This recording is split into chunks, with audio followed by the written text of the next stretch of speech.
Bueno, pues seguimos. Damos paso ahora a la siguiente intervención, que también es online. Esta era en Venecia, ahora nos vamos a Florida.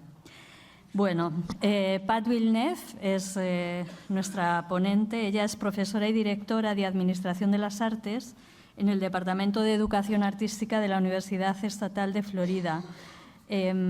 Pat nos parecía, pues a las personas que hemos configurado el programa, Rosa, Carmen, Irene y yo, un lugar muy interesante para continuar con esta, con esta parte, ¿no?, en la que hablamos de curaduría y educación. Ella habla de la evolución de la educuradoría. Pat, además de esta función que os menciono en la Universidad de Florida, es editora. Tenéis un resumen de su currículum, de su extenso currículum, y me parece interesante, por ejemplo, que en 2009 recibió el premio a la Educadora Nacional de Museos del Año de la Asociación Nacional de Educación Artística de Estados Unidos. Igualmente ha hecho publicaciones, proyectos de investigación, etcétera, y no me resisto, por afinidad, a comentar su última línea de currículum que me encanta. Es artista visual y actualmente una de sus colchas deconstruidas, de su patchwork, está expuesta en el National Quilt Museum, el Museo Nacional de la Colcha. Pues Pat. Yes. Hello. Good to be here. I'm so sorry for the technical difficulties. I'm very happy to have an opportunity to speak with you today. Gracias por haberme invitado. Siento no poder estar allí en persona. Y bueno, voy a hacer un pequeño resumen de lo que vamos a hablar hoy y voy a estar pendiente de la hora. Voy a hablar de las etapas, el contexto más bien de la educuradoría. Voy a hablar sobre por qué hemos pasado de la educuradoría a las nuevas dimensiones del modelo de exposición de curadoría. Y antes de entrar en materia, vimos que era un campo muy jerárquico. La educación era más bien un pensamiento posterior y lo sigue siendo en muchos lugares. En el primer museo en el que yo trabajé, la educación no tenía ninguna parte en las exposiciones. Había un acceso a las instalaciones para poder ver las exposiciones, pero no se veían hasta la apertura, el sábado por la tarde, y el domingo por la mañana teníamos que formar a 100 y pico voluntarios para ser guías. Y entonces me di cuenta de que la educación tendría que tener más que ofrecer. La educación necesitaba un lugar encima de la mesa para poder informar en el proceso de curaduría y ofrecer una mejor contribución tanto para el museo como para la comunidad. Y siempre he pensado que los museos deben estar en el núcleo de las comunidades y no aparte. Mi primer momento de inflexión tuvo lugar en París el 31 de diciembre. Un 31 de diciembre, y después el día siguiente, Año Nuevo, hacía mucho frío, estábamos en un hotel muy baratito y estaba buscando un restaurante o cualquier sitio donde pudiera calentarme. Y la mayor parte del tiempo o del día lo pasamos dando vueltas por la ciudad y de repente terminamos en el barrio del Centro Pompidou. Y sorprendentemente estaba abierto, así que entramos y nos dimos cuenta de que el hall de recepción estaba abarrotado. Había familias, había personas leyendo. Era una atmósfera, un entorno muy cómodo, muy familiar. Incluso había gente fuera haciendo tai chi.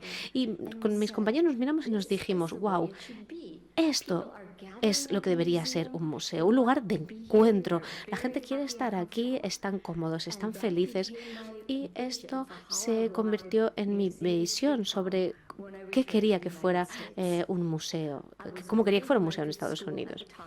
En aquel momento estaba estudiando un máster y después me gradué en un doctorado y empecé a trabajar en diferentes actividades profesionales, conferencias, charlas, presentaciones, publiqué diferentes artículos y una vez que obtuve mi doctorado comencé un programa de graduación de graduados en la Universidad de Kansas para educación en museos y después pasé a la universidad en la que estoy trabajando ahora con másteres y doctorados en educuraduría. Pero a pesar de todo el esfuerzo que he realizado y también que mis compañeros y compañeras han realizado, no vimos mucho progreso en la posición de la educación museística en los museos. También tuve otro momento que fue un punto de inflexión en el 2007, mientras estaba editando mi libro. Y este libro tuvo un artículo de Glenn Clopson, comisario y también historiador y director del programa de estudios del museo en la Universidad Mayor. Y escribió en un artículo que se llama, un capítulo que se llama El papel emergente del educador en los museos de arte. Y dijo algo que me sorprendió enormemente. Reconoció que la educación había tenido un rol inspirador para tener un mayor papel dentro de un museo. Con nosotros como comisarios no vamos a dar paso a la educación, pero sí tenéis algo que nos queréis ofrecer para mejorar la protección de exposiciones, estamos dispuestos a compartir para que podáis contribuir. Y en ese momento me di cuenta de algo. La curaduría había estado aquí, la educación había estado aquí y yo había estado intentando hacer esto. Pero eso no iba a ocurrir así. Y como le dije a mis estudiantes, los educadores tienen una posición valiosa dentro de la jerarquía museística y trabajan todos los días en su trabajo como si tuvieran pues, un helado en la mano. ¿Y por qué iban a querer regalar ese helado? Por tanto, no podía hacer esto, no podía hacer que una posición superara a la otra, pero podría estar muy bien hacer esto, fusionarlas ambas. Y aquí es donde empecé a recrear los términos de este debate. Y por ello lo he llamado educuraduría. Pero en primer lugar, quiero daros un poquito más de contexto, así que voy a compartir una presentación, a ver si la podéis ver.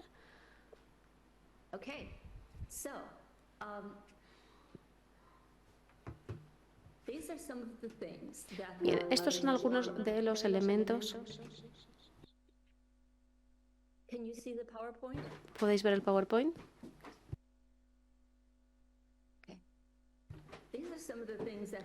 Estos son algunos de los elementos que han guiado nuestro trabajo en la educadora. En primer lugar, tienen lugar las funciones o papeles del museo. Tenemos las funciones más tradicionales de los museos. Los museos recopilan, preservan, conservan, estudian, investigan, exponen y educan. En los años 90, Peter Malmensch escribió sobre la museología metodológica o hacia la teoría de la práctica de los museos.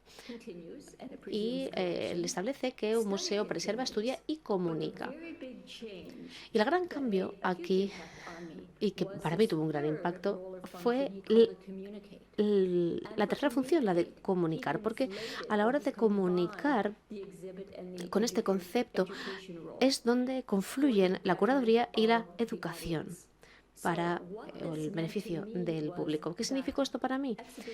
Que las exposiciones y la educación ya no podrían existir la una sin la otra, sino que tenían que trabajar en consonancia para el beneficio del público.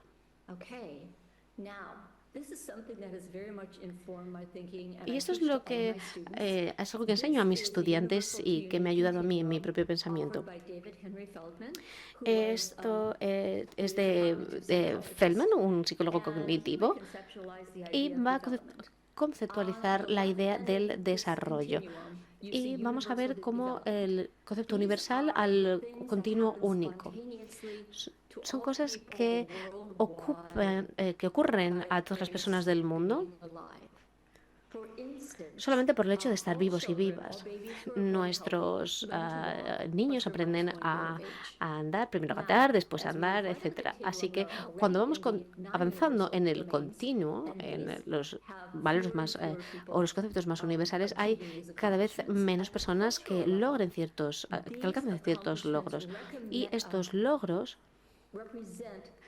representan ese tipo de hitos que vamos a considerar necesarios para poder funcionar correctamente dentro de la sociedad. Por ejemplo, en Estados Unidos, en España, leer sería un ejemplo de hito. Pero en otras culturas, quizá haya otros elementos. Por ejemplo, en una isla, seguramente sea más importante que las personas aprendan a navegar guiándose con las estrellas o a pescar. Y ahora hemos reconocido que no todo el mundo puede alcanzar los mismos logros. Por ejemplo, hay muchas personas en Estados Unidos que no saben leer, que son analfabetos. Y esto es cada vez menos frecuente y evidentemente no están orgullosos de ello. Y ahora estamos observando diferentes logros y hitos que van más allá de las expectativas de una cultura y que requieren una educación adicional o algo parecido para poder alcanzar dichos logros.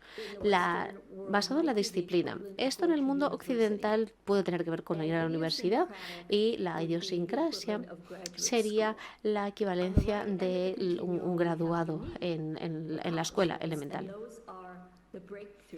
Estos son los principales avances del trabajo de un artista, del trabajo de un genio. Cuando algo ocurre al final de esta línea del continuo, esto es reconocido por la sociedad y lo va a replicar una y otra vez hasta que va a continuar hacia la izquierda en el continuo. Otra influencia muy importante ha sido los niveles de Parsons de desarrollo estético. Michael Parsons describe las diferentes formas en las que las personas pueden considerar lo que es una obra de arte o no. Y la lista es muy corta. Y en los diferentes estados, pues voy a leer una pequeña descripción de cada uno de ellos y también un ejemplo de alguien. Favoritismo sería el estado de entrada. Todos los niños empiezan aquí, todas las personas empezamos aquí, incluso hay adultos que están aquí. Pero en este punto va a haber una atracción a diferentes temas o colores específicos. Un ejemplo de un discurso que alguien podría decir y que sea una muy buena representación del nivel de favoritismo es: me encantan las flores rosas y mira, también hay un perrito en el cuadro. El segundo estado, belleza y realismo, va a priorizar una materia que es bella en su representación. Alguien en este estado de desarrollo podría decir: parece una fotografía de lo bien pintado que está. Nivel 3, expresión. Reconocer que una obra de arte puede evocar sentimientos. Alguien a este nivel podría decir: me duele solamente de ver la expresión que tiene esta mujer del cuadro en la cara. El cuarto estado, estilo y forma. Aquí podemos ver cómo estamos dentro de un contexto. Alguien que utilice este nivel podría decir: bueno, pues es una obra contemporánea y el arte se ha apropiado de la imagen cubista. Y en la autonomía, el quinto nivel, alguien podría analizar una obra de arte y hacerlo desde diferentes puntos de vista. Y podría decir: hay diferentes interpretaciones del trabajo dependiendo del punto de vista.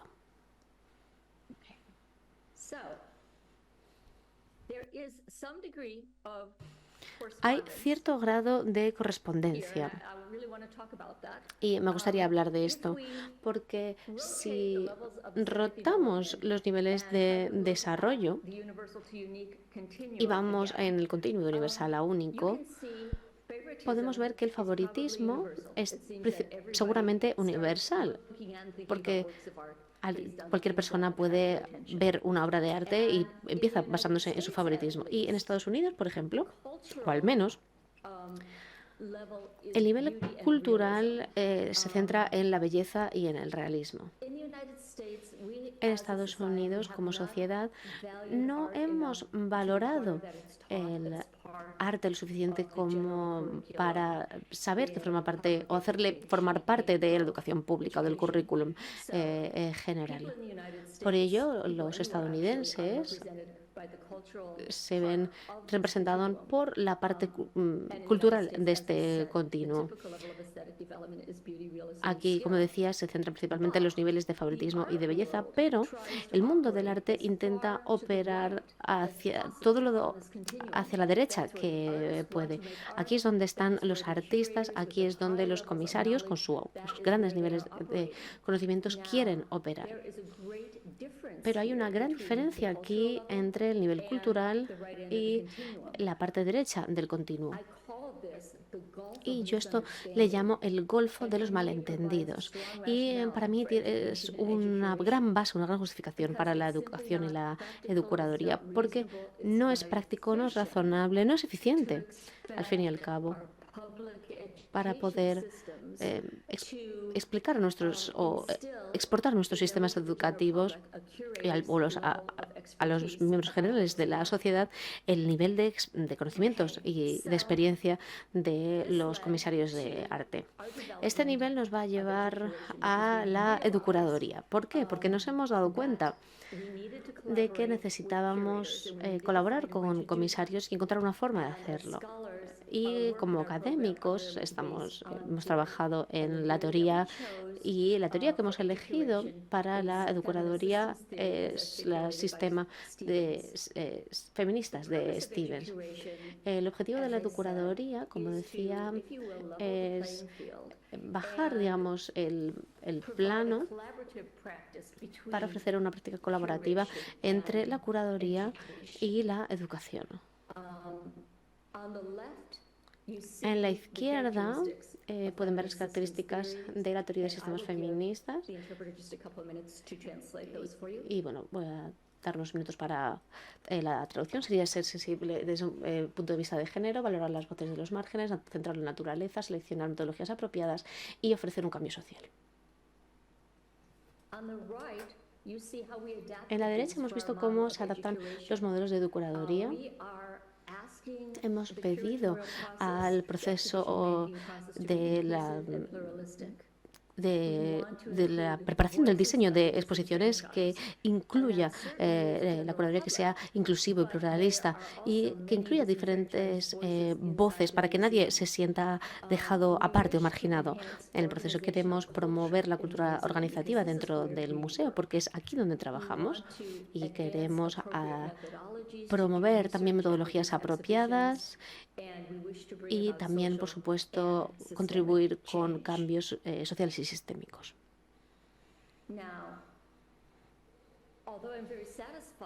Si bien estoy muy satisfecha con este modelo, es cierto que aún necesita la colaboración y la voluntad de los comisarios. Un segundo, no sé qué ha pasado por aquí.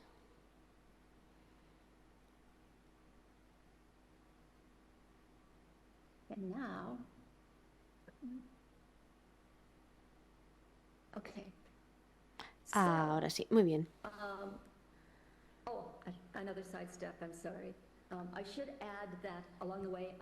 Sí, tendría que haber añadido algo, porque también trabajé en el centro de visitantes y me di cuenta de que para mí no es suficiente decir, bueno, tenéis que visitar, este es el centro de visitantes, porque si las personas querían, volverían y iban a decir, bueno, pues muy bien, ¿cómo lo hago? ¿Qué es esto? Así que simplemente quería mostraros que he desarrollado un modelo, es el centro de interpretación, y hay una serie de citas para que sepáis cuáles son este tipo de exposiciones centradas en el visitante. Porque nos hemos dado cuenta, o dado que nos hemos dado cuenta de que la educuradoría sigue basándose en la buena voluntad de los comisarios, nos hemos dado cuenta de que teníamos que hablar de las exposiciones y la forma de presentarlas. Aquí tenemos dimensiones de curaduría, considerando valores de competición para las prácticas de exposiciones internacionales de Loewy Villeneuve. Y aquí lo publicamos en 2023 y quería hablaros de las diferentes dimensiones de la curaduría. Se basa en un marco de valores confrontados. En el 81, Quinn y Robert, los teólogos internacionales, intentaron generar un modelo para la eficiencia organizativa. Pero al echar un vistazo a la literatura publicada se dieron cuenta de que había algunos dilemas o contradicciones. Por ejemplo, algunas de las publicaciones decían que una organización decían cómo debía ser el entorno de una organización y otras decían que una organización efectiva tenía que verse como estar dentro del trabajo. Y se dieron cuenta de que esto podría ser correcto dependiendo de las circunstancias y por ello redefinieron el concepto de estos dilemas como valores confrontados para su trabajo. ¿Y qué es un valor confrontado? Son alternativas que se suelen ver como opuestas y ninguna es totalmente correcta o incorrecta, sino que la opción correcta depende del contexto. Y tengo aquí un ejemplo del día a día. Imaginémonos un padre o una madre que decide quedarse en casa cuidando a su bebé o volver al trabajo a tiempo completo. Cada una de las opciones tiene sus ventajas y sus desventajas, pero dentro del continuo vemos que no son la única opción. Hay una serie de opciones intermedias en medio. No se trata únicamente de tener la opción única de quedarse en casa con el bebé o de trabajar a tiempo completo. Puede ser un tiempo parcial, puede ser una guardería en el puesto de trabajo, puede ser pedir al compañero, al padre o a la madre, en este caso, que solicite su baja por paternidad o maternidad. Por lo tanto, reconceptualizaron el trabajo, viendo que ya no podían hacer una teoría general de la organización efectiva, sino que había diferentes modelos y, como decíamos, estos valores contrapuestos. Hay dos ejes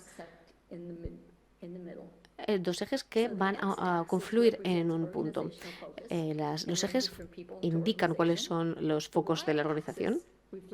La X es el foco organizacional y el eje Y refleja la forma de organización, de estructura y de poder, de más controlada, más flexible.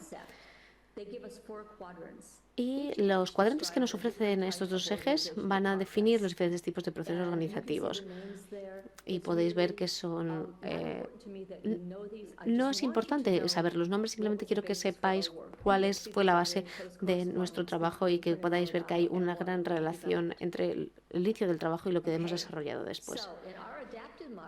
Así que nuestro modelo adaptado de la curaduría de las exposiciones en 2D es un foco interpretativo desde el objeto hasta la audiencia, en la X, y en el eje Y vemos el poder de curaduría.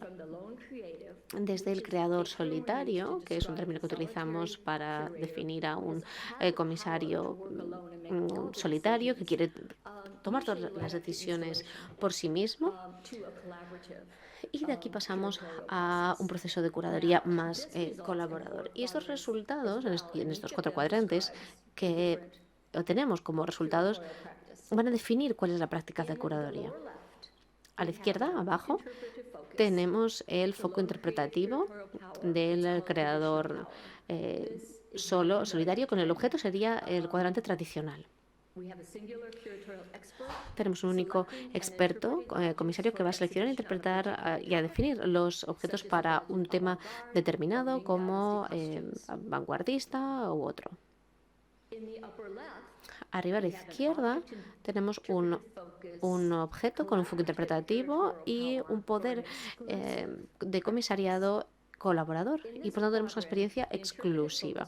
Aquí el foco interpretativo se centra en el objeto, pero el poder de comisaría es más amplio, ofreciendo diferentes experiencias y diferentes puntos de vista en el objeto. Pensemos, por ejemplo, en un museo de arte académico que da la bienvenida a una exposición itinerante de un artista de la República Checa, el comisario del museo puede invitar a diferentes miembros académicos para establecer la interpretación de la exposición. Y ahora pasamos a la parte de la derecha.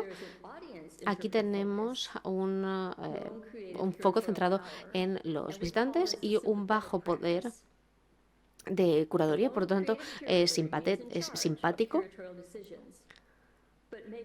Y aquí el comisario va a tomar las decisiones en nombre de una audiencia, de un público, y va a disminuir la importancia del objeto.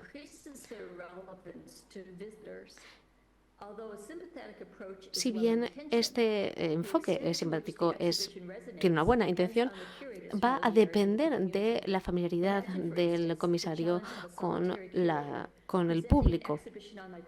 Imaginemos una exposición sobre migración en una comunidad llena de migrantes. En la parte superior derecha tenemos un foco centrado en el público y un poder de comisariado más colaborador y que denominamos el cuadrante inclusivo. Aquí tenemos a los educadores y a otros miembros del museo que van a unir sus conocimientos con los de la comunidad. Los comisarios siempre van a ser fundamentales debido a sus conocimientos, pero tener voces adicionales sobre la mesa van a ofrecer un conocimiento adicional y van a ayudar a la memoria colectiva. Por ejemplo, una persona que se una de una asociación de colchas que se una a una exposición específica sobre patchwork colchas en un museo, pues va a ofrecer su experiencia.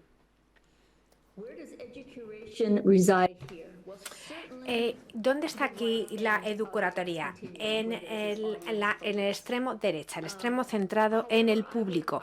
Sin embargo, voy a defender que está también el cuadrante de la inclusión, porque hay un proceso colaborativo curatorial que puede incluir a miembros de la comunidad. Y también estoy muy satisfecha con este modelo, pero me dijeron, bueno, hay algo que tenemos que añadir, que es como otro eje para representar y la intención de los comisarios. ¿Por qué comisarían los comisarios, los curadores? Y así se convierte en un modelo de 3 dimensiones donde es más difícil quizás visualizar de forma gráfica, visual, así que hay adoptaremos un enfoque diferente. Esta es la intención curatorial. Voy a hablar durante unos minutos y voy a dejar un tiempo para que se lea la lista, para que los autores lean. Estos términos vienen de la literatura sobre administración de arte y representan las orientaciones que hacemos y por qué lo hacemos. La democratización de la cultura es un enfoque tradicional, histórico y trata sobre todo de transmitir conocimientos al público general por su bien, de modo que es muy convergente en el conocimiento que deberías tener sobre obras de arte. A la derecha tenemos la democracia cultural, que es un enfoque más nuevo, que reconoce que hay múltiples puntos de vista, múltiples maneras de analizar los objetos desde sus raíces. Es muy a nivel comunidad y es muy divergente porque permite muchas posibilidades, no solamente el conocimiento correcto. Y ahora vamos a leer la lista. Democratización de la cultura, acceso y compartir de forma amplia, cultivar, asumir la visión cultural dominante, llevar el arte al público, llevar al público a la organización, presentación por parte de especialistas conocidos que trabajan en organizaciones. Y a la derecha, democracia cultural, inclusión, colaboración, asumir múltiples perspectivas y múltiples puntos de vista culturales y discurso basado en la comunidad. Cuando añadimos esto, conseguimos diferentes tipos de exposiciones, y aquí esto lo mostramos en un árbol. El X, el eje X está representado aquí, el objeto y el público. El poder curatorial está aquí, es el siguiente nivel. Después la intención curatorial y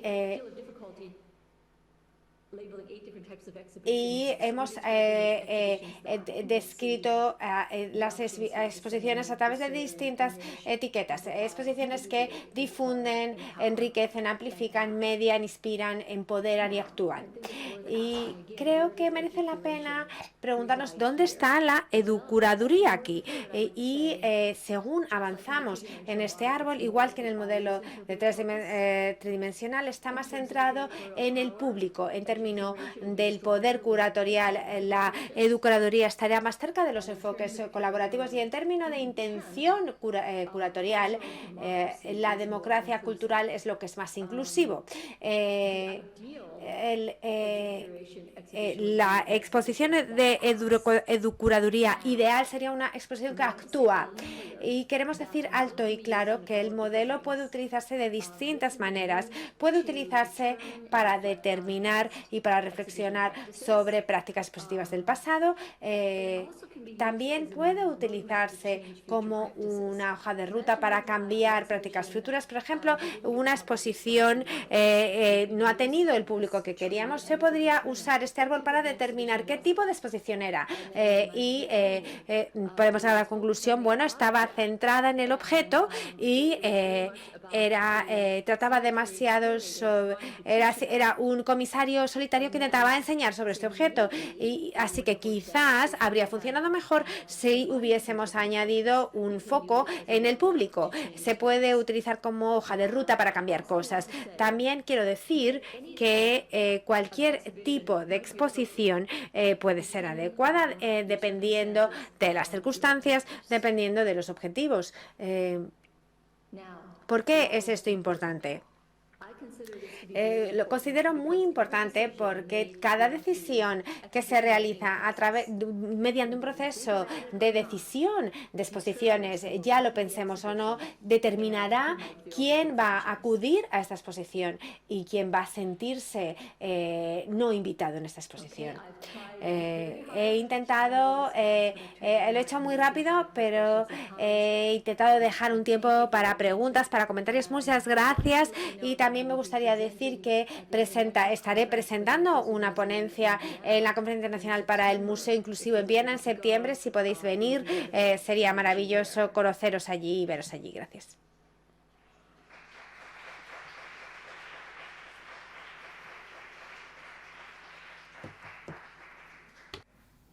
¿Alguien tiene preguntas? Any questions?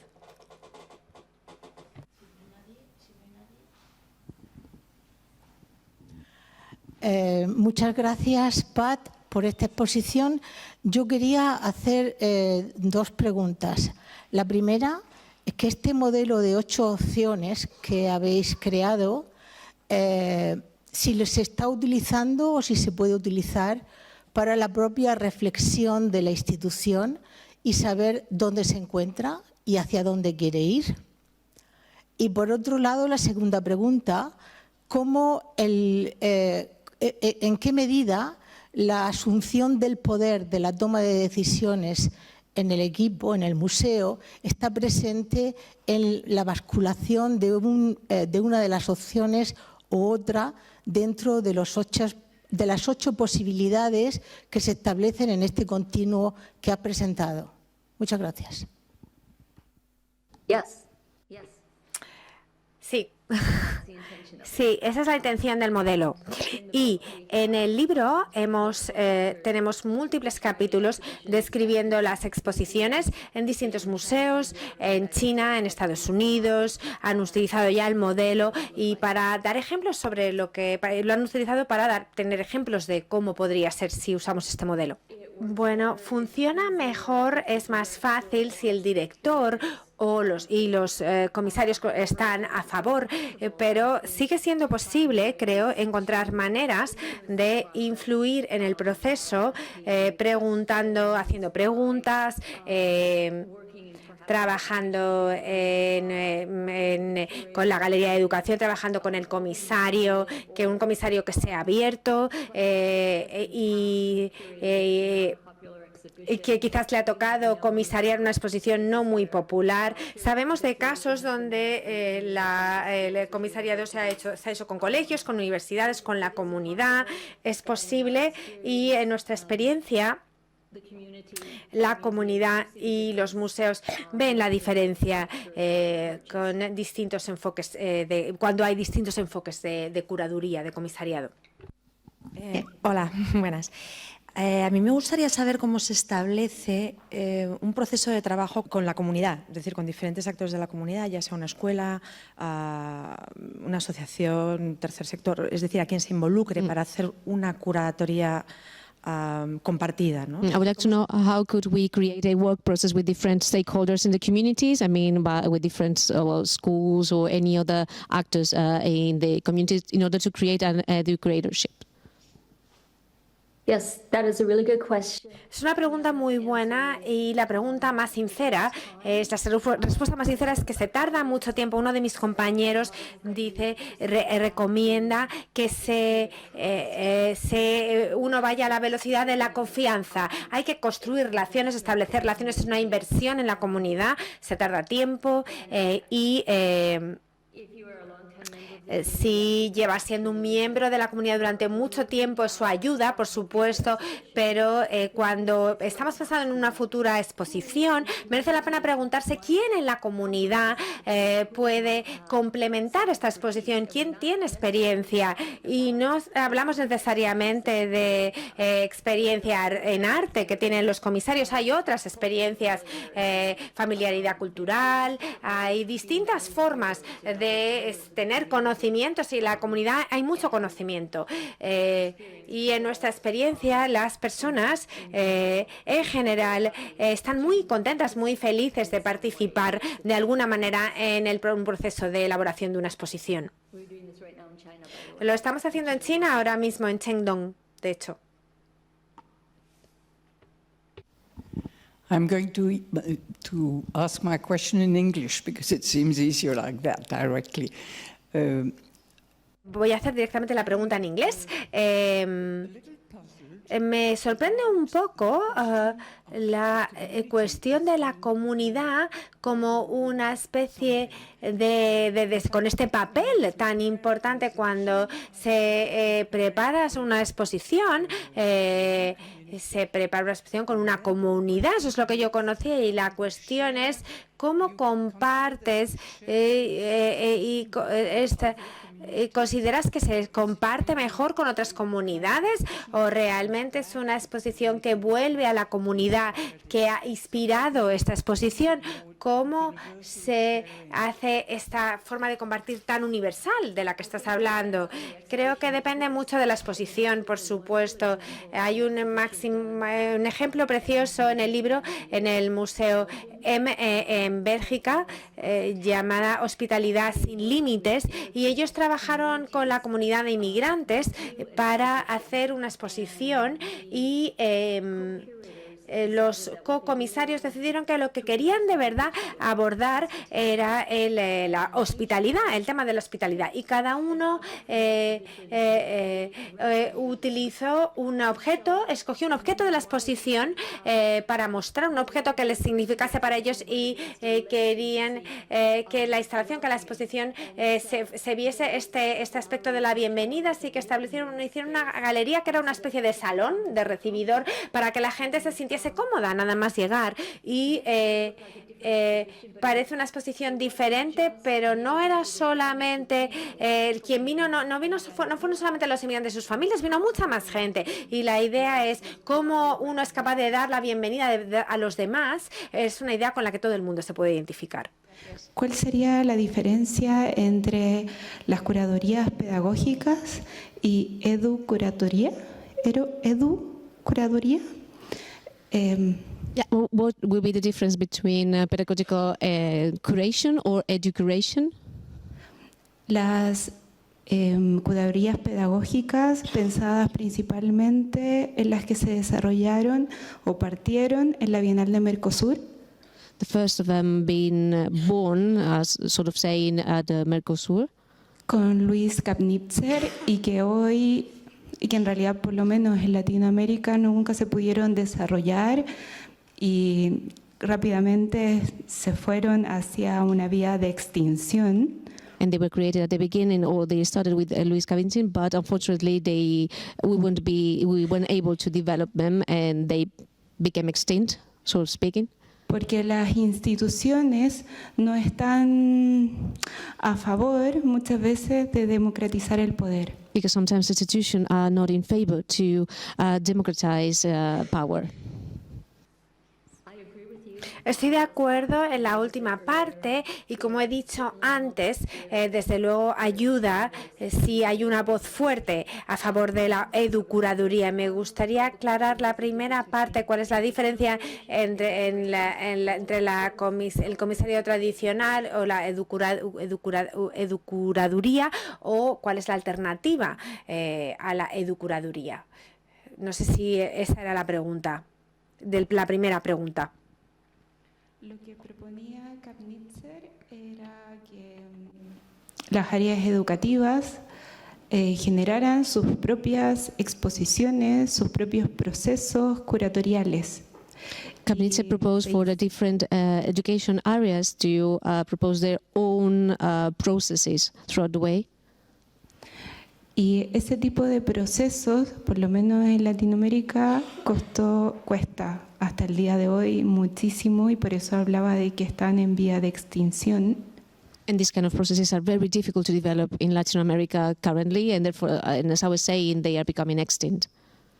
Porque cuesta muchísimo democratizar el poder. Traveled in Latin America. Sí, he visitado muchos museos en Latinoamérica y lo sé, conozco la situación. Incluso con una exposición tradicional creo que es posible, la intervención educativa es posible para hacer, para que cualquier exposición sea amable para el usuario. Por supuesto, depende de las capacidades del equipo de educación y también de que se les permita presentar sus propios programas u otras intervenciones. Esto es importante. Okay, thank you. And last question, I think. Hi, which is the ¿Cuál es el papel del comunicación, el del Departamento de Comunicación, sabiendo que los Departamentos de Educación y el del Departamento de Comunicación son muy importantes? ¿Cuál es el papel de cada uno? ¿Puedes repetir la primera parte? Sí. ¿Cuál es el papel de los departamentos de comunicación del museo en tu modelo? Cuando desarrollamos el modelo, observamos las afirmaciones que los departamentos de comunicaciones hacían sobre las exposiciones, y la mayoría eran reflexiones sobre la intención del comisariado. Pero creo que los mensajes que vienen de los departamentos de comunicación pueden tener un gran impacto y es muy interesante que estén en la exposición. Creo que es un papel fundamental y tiene que tener un significado. También sugeriría al Departamento de Comunicación que, además de conseguir contenido del equipo curatorial, que también merecería la pena conseguir información del equipo de educación. No solo de los comisarios, sino también de los educadores.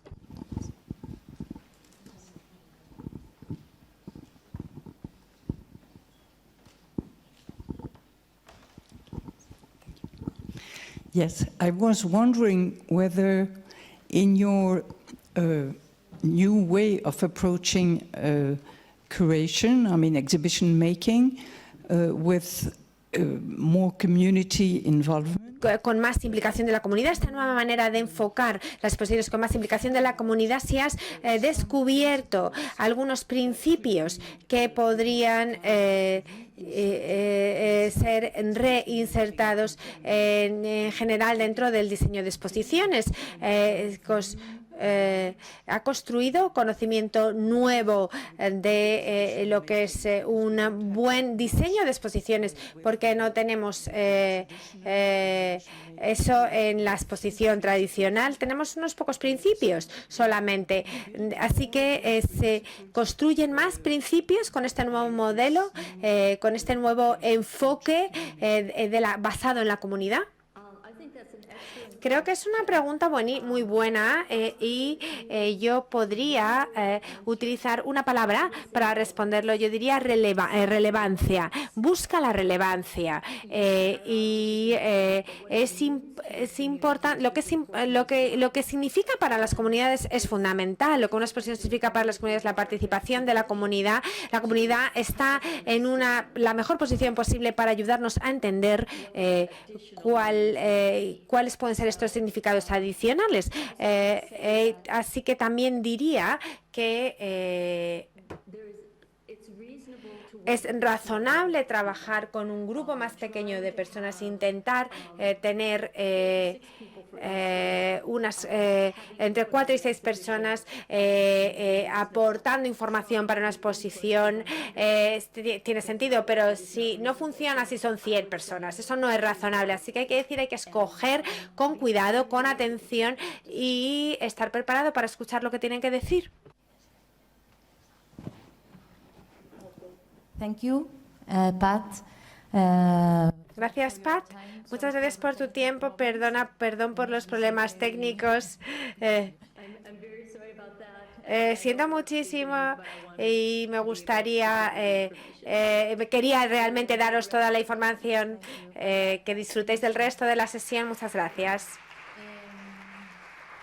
Bueno, a vosotros también, perdonad las incidencias. Hemos hecho algunos kilómetros arriba y abajo, pero bueno, se ha ido solucionando. Nos vemos, si os parece bien, a las 3:30 para seguir con Santiago Eraso y luego ya los grupos de trabajo, ¿vale?